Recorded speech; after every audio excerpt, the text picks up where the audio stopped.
What about if we took it one step further, as I just mentioned, into voting? Should you have to answer, I mean, the majority of these questions, if not by graduation of high school, but by the time you vote? But when you look at how many people get those answers wrong, how concerning is it to you that those very people are voting? No, I used to think women just shouldn't be able to vote. Now I think at least liberal women should not be able to hold office. When women got the right to vote, when it all went downhill.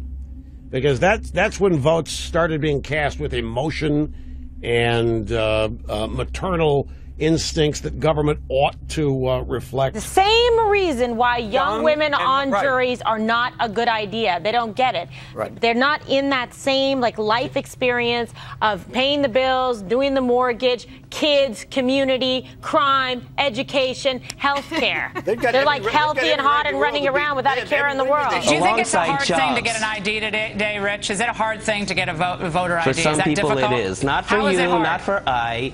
25% of African Americans who have abided by the law find it difficult to get voter IDs. And I think it's a lot harder to get a job. And if we're interested in them voting, we have to let them vote. It's a lot harder to get a job than it is, of course, to vote. Voting is fairly easy, not very difficult, but that's the crisis in America. And I wish all you folks would focus on that. Why limit the right to vote then? Well, we actually want people voting who are qualified to vote and have a proper ID. Shoot us an email, Facebook, Twitter, on what you think about that. Civics test required to vote. You would think we have gone back to the Jim Crow days.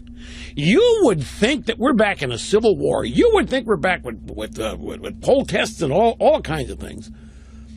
And this early voting and same-day voter registration, they're nothing more than Democrat Party tricks. The one thing I have a concern with, I was an election lawyer for a number of years, and I've always had a concern with when you make it too general and too broad and too vote anytime you want, then suddenly it becomes less of a civic national commitment. What's the point of early voting?